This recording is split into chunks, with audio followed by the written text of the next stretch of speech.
Hello everyone and welcome back to another video. In today's video we're going to be doing another character highlight. In a game with over 80 characters, oftentimes a couple can go under the radar until much later in the game. And the best example of this is easily Game & Watch. But a video about Game & Watch would be boring, so instead we'll be talking about the second best example of this, which is Bayonetta. After a couple juicy buffs and more importantly time, Bayonetta has gone from being regarded as one of the worst characters in Smash Ultimate to one of the best. And here's why.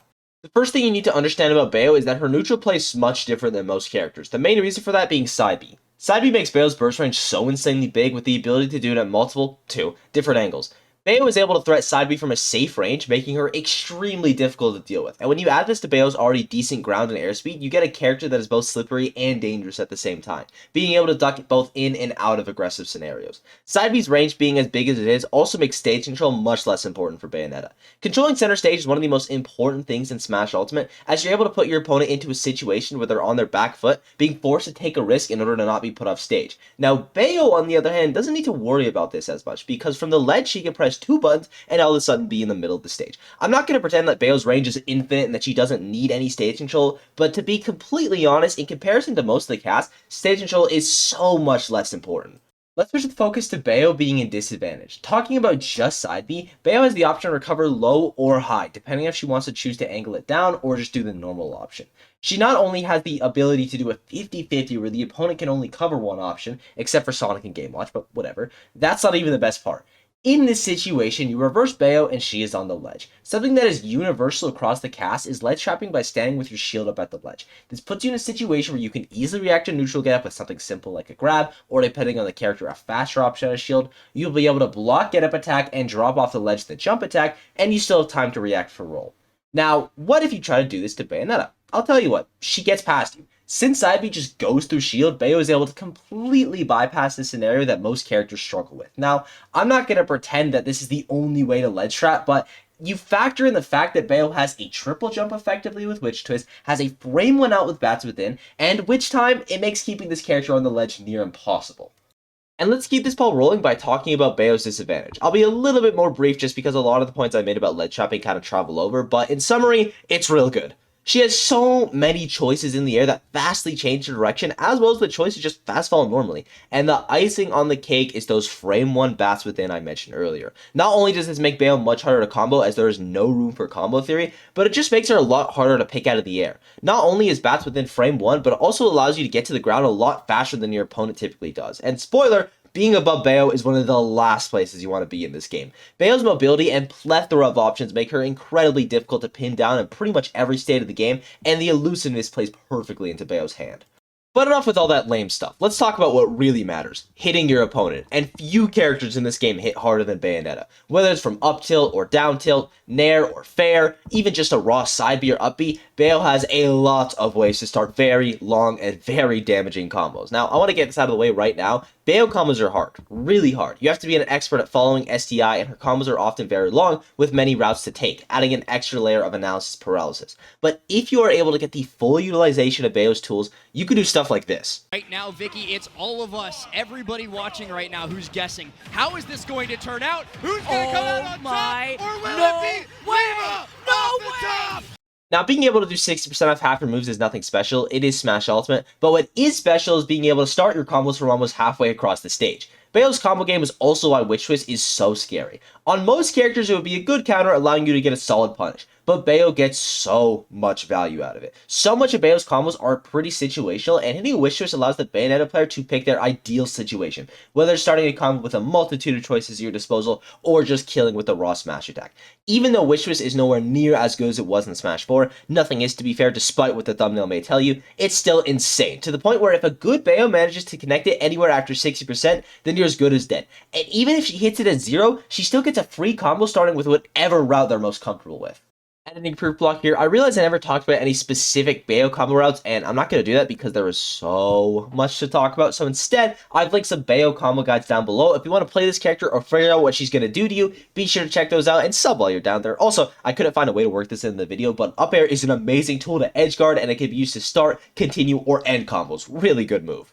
Another thing about Bayo's pressure that's so good is the fact that a lot of her stuff is really hard to punish. Take side B, for example. A max range side B, a majority of the cast isn't even going to come close to punishing it. You have timing mix-ups with forward air, back air, and up air are disjointed. Though it's not the most massive hitboxes, she just has a lot of ways where she can press your shield very safely. Unless you have an incredible out of shield option like a Game & Watch up B or a Bowser up B, a lot of the time she can just kind of mash on it for free.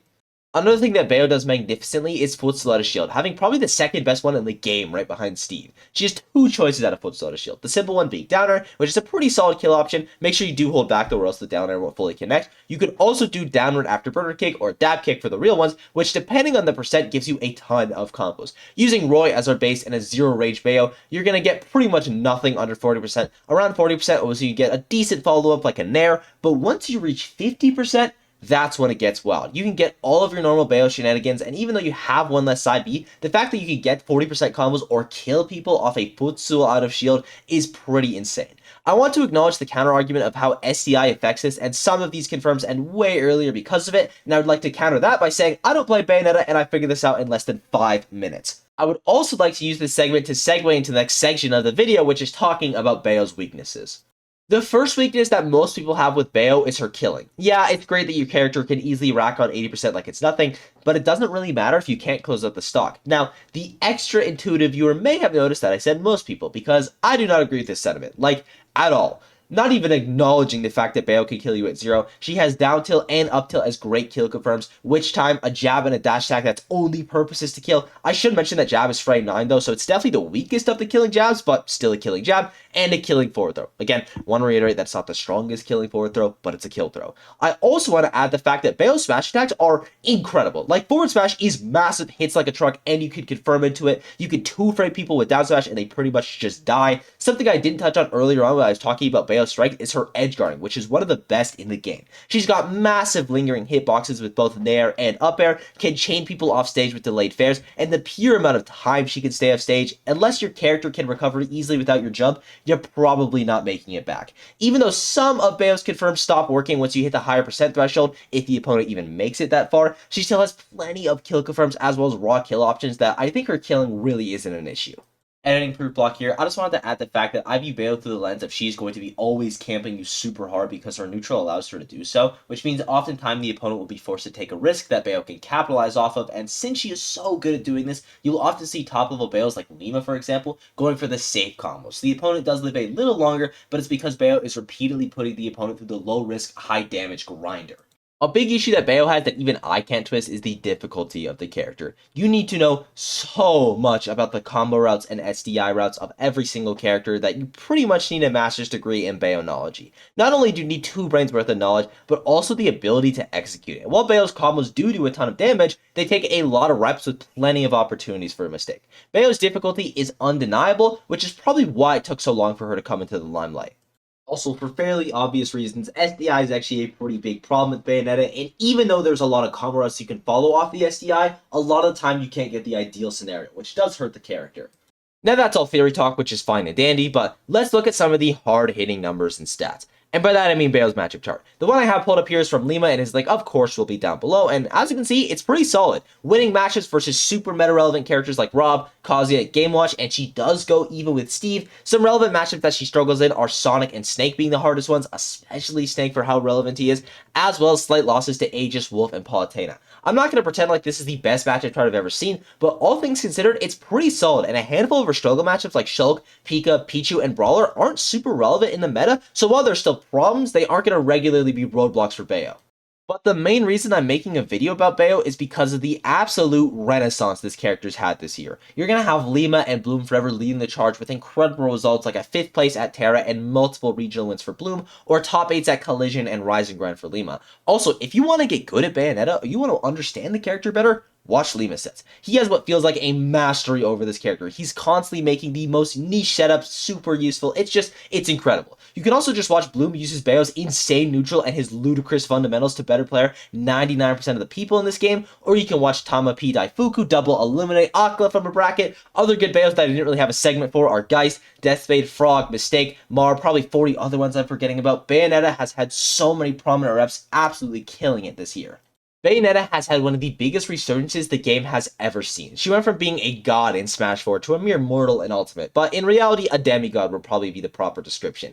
In my opinion, she is top 25 in the game, which may be a little bit high, but you just watch an entire video of me gassing her up in an overdramatic fashion, so it shouldn't really be a surprise. And with that, I thank you all for watching. I hope you enjoyed. The support has been absolutely unreal as of late. I am by no means a bayo expert, but I did do a lot of research for this video, so if there's anything I got wrong, something that you disagree with, or if you just want to say hi, leave a comment down below. Be sure to sub while you're down there, and I'll see you all in the next one.